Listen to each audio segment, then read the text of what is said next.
शांति 26/3/2025 की बाबा की मुरली का सार देखेंगे।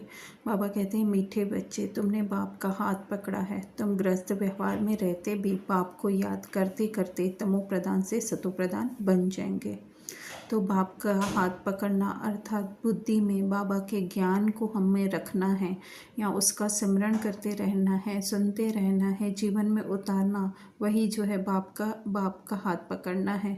ग्रस्त व्यवहार, बाहर का ग्रस्त व्यवहार तो हम सबके लिए है ही, लेकिन अंदर भी हमने बहुत बड़ी गृहस्थी अपने विचारों की बना के रखी है। उसको हमें उसमें रहते भी जो हमें रोल मिला है वो रोल निभाते भी जो है वो हम बाप को याद करते करते अर्थात अपने सत्य स्वरूप को याद करते करते सतो प्रधान अर्थात सत्य में स्थित हो जाएंगे। तमो प्रधान है ये देह की याद या ज्ञान नहीं होना भी तमो प्रधान है, तो उससे हम सत्य में स्थित हो जाएंगे। फिर प्रश्न है, तुम बच्चों के अंदर में कौन सा उल्लास रहना चाहिए? तख्त नशीन बनने की विधि क्या है? तो बाबा उत्तर दे रहे हैं, सदा उल्लास रहे कि ज्ञान सागर बाप हमें रोज ज्ञान रत्नों की थालियां भर भर कर देते हैं। जितना योग में रहेंगे उतना बुद्धि कंचन होती जाएगी। यह अविनाशी ज्ञान रत्न ही साथ में जाते हैं। तख्त नशीन बनना है तो माता पिता को पूरा पूरा फॉलो करो, उनकी श्रीमत अनुसार चलो, औरों को भी आप समान बनाओ।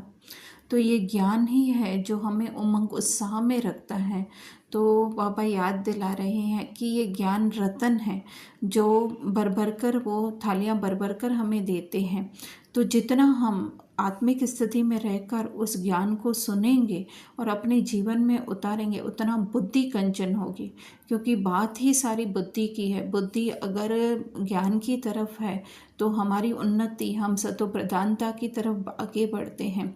तो बाबा कहते हैं बुद्धि कंचन अर्थात उस बुद्धि में हर बात जो है वो स्थित होगी। तख्त नशीन बनना अर्थात अपनी उस आत्मिक स्मृति परमात्मा के सत्य स्वरूप में जो है अधिक से अधिक हम टिक सकें, उसके लिए जो है हमें माता पिता को फॉलो करना है। और बाबा की पहली श्रीमत है ही कि अपने को आत्मा समझो।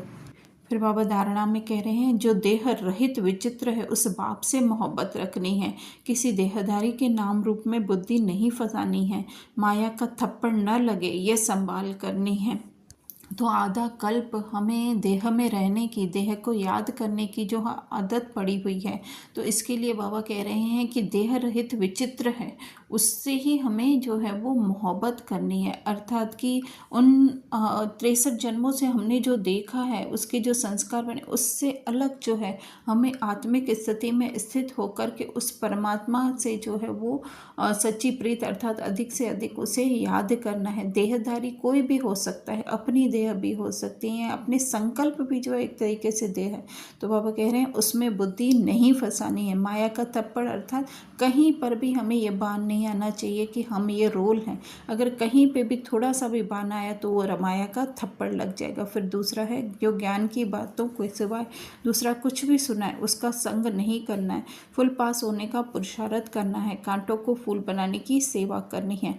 चाहे बाहर का कोई व्यक्ति ज्ञान के अलावा बातें करे या हमारे अंदर भी अगर कोई ऐसे संकल्प ज्ञान रहित आते हैं तो उसकी तरफ जो है हमें अटेंशन नहीं देना है, अर्थात अपना इंटरेस्ट जो है उसमें नहीं दिखाना है।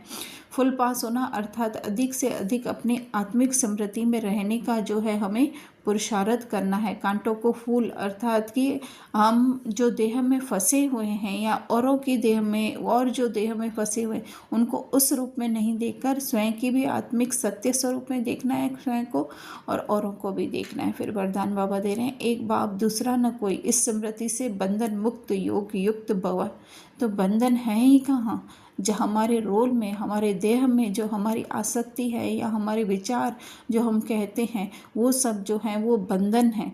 तो उसको उसमें से हमारी बुद्धि निकाल कर अर्थात उसके संकल्प बुद्धि में न करके हमारी आत्मिक स्थिति में हमारी बुद्धि टिकी हुई है। परमात्मा के सत्य स्वरूप में, हमारे मूल स्वरूप में बुद्धि टिकाना, यही जो है वो योग युक्त बनना है। तो बाबा कह रहे घर जाने का समय अर्थात हमारी उस मूल स्थिति शांति की स्थिति में जाने का जो है समय है, तो वहाँ पे हम ये रोल को, इस शरीर को लेकर नहीं जा सकते हैं। तो उससे मुक्त, अर्थात ये ऑटोमेटिक बचता रहेगा। जो होना है इस पृथ्वी पर वो तो होता ही रहेगा, चाहे हमारे साथ चाहे औरों के साथ। तो इसके लिए क्या कहे हैं बाबा, ऑर्डर मिला और सेकंड में गया, अर्थात कि इतनी हमारी बुद्धि की लाइन क्लियर हो कि एक सेकंड में जो है हम इस शरीर से जो है वो डिटैच हो जाए।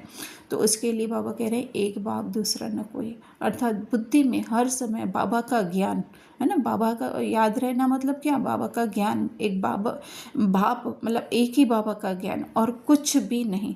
तो उसके लिए बाबा कहते हैं कि एवर रेडी बनने हैं या कुछ रस्सियाँ रही हुई हैं, बंधी हुई हैं। तो रस्सियाँ बंधी हुई होना अर्थात मेरा विचार, मेरी सेवा, कुछ भी जो है वो बाकी नहीं होना चाहिए। पुराना चोला टाइट तो नहीं है, मतलब कि कहीं पर भी जो है हमारा संस्कार भी जो है हमें खींचे नहीं। जब उसका हम तब ध्यान रखते हैं जब योग में हो।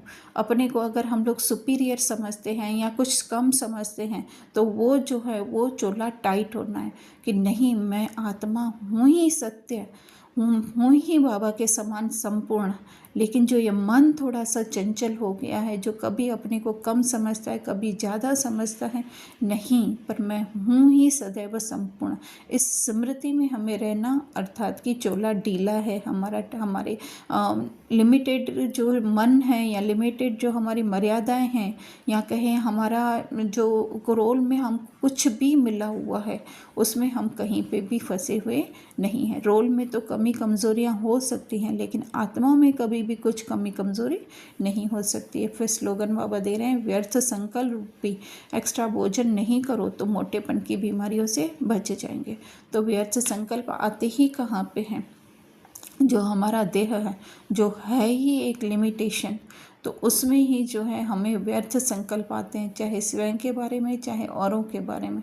तो बाबा कह रहे हैं उसका भोजन नहीं करो, अर्थात आएंगे तो सही लेकिन हमें उस पर ध्यान नहीं देना है, या मैंपन का जो है उसके ऊपर टैग नहीं लगाना है। तो मोटेपन की बीमारियां, अर्थात कि दिल शिकस्तपन, अलबेलापन, आलस्यपन, इन सब बीमारियों से हम बच जाएंगे। अच्छा, ओम शांति।